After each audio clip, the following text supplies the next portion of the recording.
কলকাতার ছেলে এমন একজন মানুষ উলাপুর গ্রামে যখন গেলেন, সেই গ্রামে যাওয়ার পর দিয়ে ম্যালেরিয়ার উৎপাত, গোদ রোগের উৎপাত, কলেরার উৎপাত।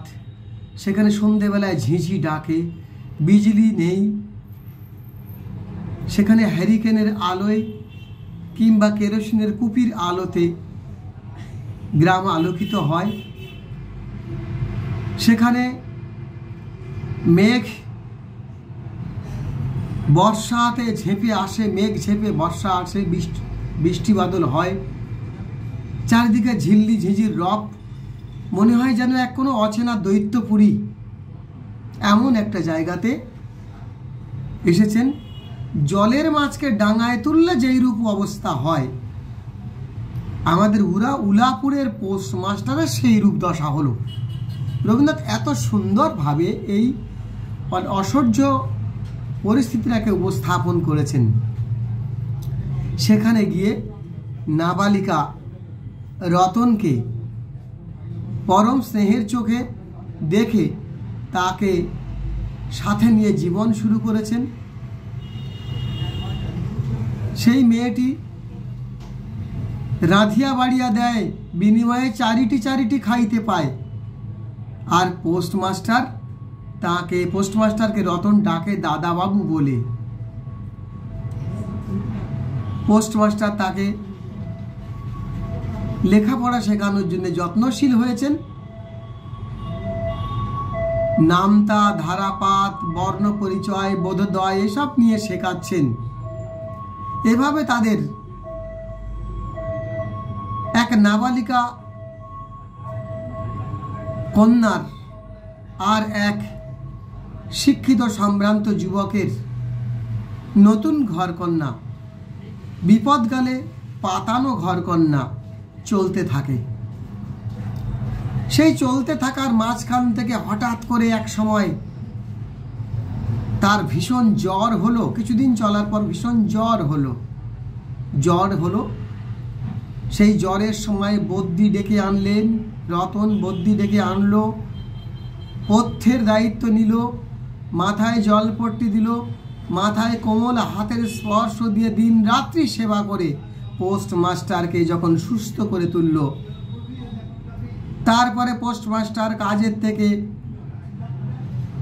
অল্প দিনের মধ্যে রিজাইন দিয়ে দিলেন তার ডেজিশন, তার এই চাকুরিতে দিয়ে সে যখন চলে যেতে চায়, রতন কোথায় যাবে? রতন এক সময় কলকাতায় চলে আসার জন্য বায়না করে, কিন্তু বেকার শিক্ষিত যুবক যার নিজের রুটির সমস্যা রয়েছে, সে কি করে একজন বেকার বাচ্চা মেয়ে, অনাথিনী ভিখারিনী মেয়েকে কেমন করে বাড়িতে নিয়ে আসবে? এনে খাওয়াবে কি, পড়াবে কি পরিচয় দেবে, কিভাবে রাখবে? এই থেকে নিষ্কৃতি পেতে কিছু টাকা দিতে চাইল, কিন্তু রতন টাকা নিল না, তার কিছু চাই না এই ভেবে রতন চলে গেল, অনেক দূরে কোথাও পালিয়ে গেল। রতনকে ছেড়ে তিনি যখন আসছেন, পোস্টমাস্টার আসছেন আবার নদী পার হতে চলেছেন, নৌকায় যখন উঠছেন তখন তার রতনের কথা খুব করে মনে হচ্ছে। তারপরে এক সময় তার বুকটা যেমন মায়া মমতায় স্নেহ বন্ধনে আবদ্ধ হলো, চোখের কিনারায় জল এলো। তারপরেই শিক্ষিত বুকে বাস্তবতার জীবন কাঠির স্পর্শ, এক সত্য চিরন্তন সত্য কথা তার মুখ থেকে যেন কবি তুলে ধরলেন। এই পৃথিবীতে কে কাহার? সত্যিই তো আমরা কেউ কারোর নয়। পৃথিবীতে একা এসেছি, একা চলে যাব। নিজের জীবনচক্র সামলাতেই যেখানে আমরা হিমশিম খেয়ে যাই, অন্যের দায়িত্ব কি করে নেব? অবাঞ্ছিত রতন, সে কোথায় গেল, রতনের কি হলো তা আর জানা নেই। কিন্তু আমাদের বুকের মধ্যে, মনের মধ্যে, স্মৃতির মধ্যে একখানি লাইন বারবার আমাদেরকে আহত করছে, এই পৃথিবীতে কে কার? এই পৃথিবীতে কেউ কারো নয়। সেই জায়গাটাই পৃথিবীতে কে কাহার, এই রকম একটা শেষ থেকে তখন নৌকায় জোরে বাতাস বাহিছে, পালে বাতাস লাগিছে, আর লাগিয়ে আছে, আর নৌকার জোরে চলতে লাগলো। জীবনের দোলা, নৌকার দোলা, এই দোলাতে সব চলে যাচ্ছে।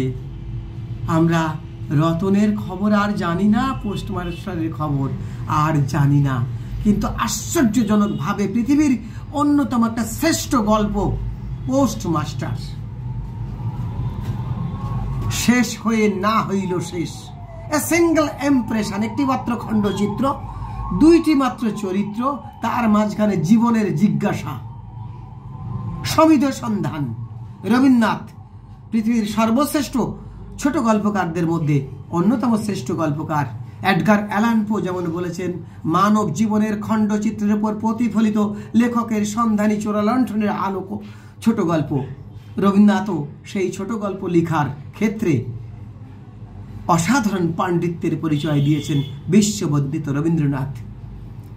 রবীন্দ্রনাথ যদি বলি এবার নামকরণটা, নামকরণ যদি নিয়ে প্রশ্ন আসে তাহলে দেখব আমরা কখনো কবে বৃত্তস্য বা নাম না নায়কস্য তরস্য বা, মানে নামকরণের ক্ষেত্রে কখনো বৃত্ত, কাহিনীবৃত্ত, কখনো নাম, কখনো নায়ক, এসব দিয়ে যেমন নামকরণ হয় তেমন লেখকের নিজস্ব নামকরণ হয়।